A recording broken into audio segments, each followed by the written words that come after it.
Welcome back to another episode of the My Worry Free Kid podcast.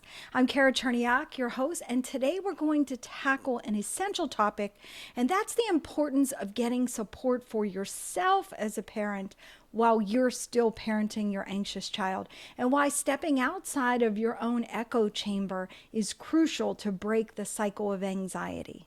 So picture this. You and your partner, you're in marriage counseling. And the counselor turns to your partner and says, for this entire hour, I want to hear you and only you. And for the entire hour, they only hear their side of the stories, their needs, their struggles, their worries. Meanwhile, you're sitting there silent, unseen, unheard. How would that make you feel? Frustrated, invisible, maybe even resentful. Because even though you're there to help the relationship, your needs, your voice, they're all being ignored. And without both voices in the room, how can healing or progress even happen? Now let's think about how this applies to your child's anxiety. You're so focused on them and their needs that your needs are most likely completely overlooked. But here's the thing. The relationship between the two of you is a two-way street. Your behaviors are deeply interconnected with their behaviors. When you're drained, exhausted, overwhelmed, that doesn't just stay with you, that spills over to your child. It shows up with how you react to their anxiety. It shows up in your tone of voice, in your patience level, in your ability to be present with them. Often as parents, we're caught in our own echo chambers, reinforcing our own views and our own habits without even realizing it. We think we're doing everything for our child's best interest, but sometimes we end up reinforcing the very thing that we're trying to soothe. And what does it look like? Well, it looks like a feedback loop that amplifies the fears because we haven't stepped back to take a look at the bigger picture. I've heard parents say, I just have to be strong for my child. I'll deal with my needs later. But here's the truth. When you push your needs aside, it impacts your child's needs as well. They sense your stress. They feel your tension. When you're not okay, they're not okay. Your child mirrors your behavior. They can sense it when you're stretched too thin, and that only heightens their anxiety. It's like you're both trying to stay afloat, but if you can barely keep your head above water, how are you supposed to hold them up? So I hear story after story, and a lot of them start to sound very similar after hearing so many.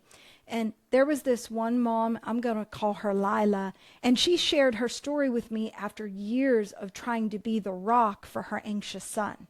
She was always on edge, anticipating the next meltdown, and she started questioning herself if she even knew what she was doing.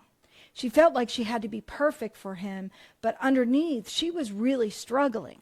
She didn't see how her own anxiety about having to do it right and be perfect was feeding into her son's anxiety, and it was creating a cycle where both were feeding off of each other's fears. When Lila finally reached out for support, something shifted. She realized that when she took care of herself, it created a ripple effect in her own home. When she was calmer, her son was calmer. When she found her own outlets, her own support, she had more patience and more resilience, more understanding. She wasn't just helping herself, she was helping her son by breaking the cycle of anxiety that had been flowing between them.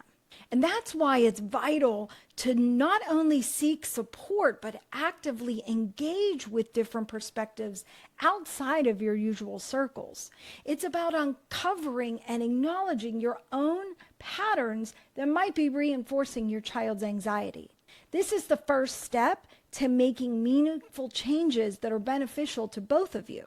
This isn't just a nice idea either. It's grounded in real evidence. Studies have shown that in 95% of families where a child has anxiety, parents have engaged in accommodating behaviors. And what does that mean? Well, it means that for most of us parents, we're trying so hard to protect our kids from their fears that we end up doing things for them. We end up avoiding situations or giving in to their anxiety-driven demands, all because we think that it will help them feel safe. But here's the reality. When we accommodate, we actually reinforce the anxiety. When we go out of our way to make sure that our child never feels uncomfortable or anxious, we're teaching them that their anxiety is something to be afraid of. It's something to be avoided at all costs. And remember that your child's well-being and your well-being are intertwined. So when you make space to get support for yourself, it's not being selfish, it's essential, because your calmness helps create their calmness, and your resilience helps create their resilience. That's exactly what we're going to explore in our upcoming free masterclass.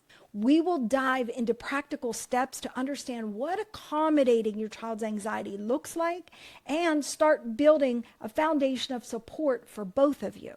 We'll discuss how to break free from your echo chambers, recognize and change patterns, and replace behaviors that unintentionally reinforce the cycle of anxiety with ones that empower both you and your child.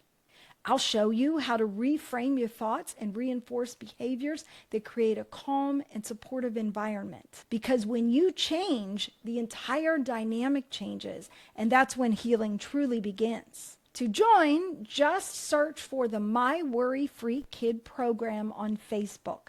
All the details about the masterclass are waiting for you there. It's time to step outside of your echo chamber and start a journey that transforms both you and your child's lives. Remember, taking care of yourself isn't just beneficial, it's necessary. You're not just doing it for you, you're doing it for your child too. So I can't wait to see you in the next masterclass. Until next time, take care of yourself because your wellness is the foundation for your child's. I'll see you on the next episode. Real quick, the only ask I could ever have of you guys is to spread the word so we can help more parents achieve peace of mind, gain confidence in handling their child's anxiety, and create a calmer home environment. So the single thing I ask of you today is to just subscribe so that you can get the next notification of the next episode. It'll take 10 seconds and it'll mean the absolute world to me, and it may just change the world of another parent.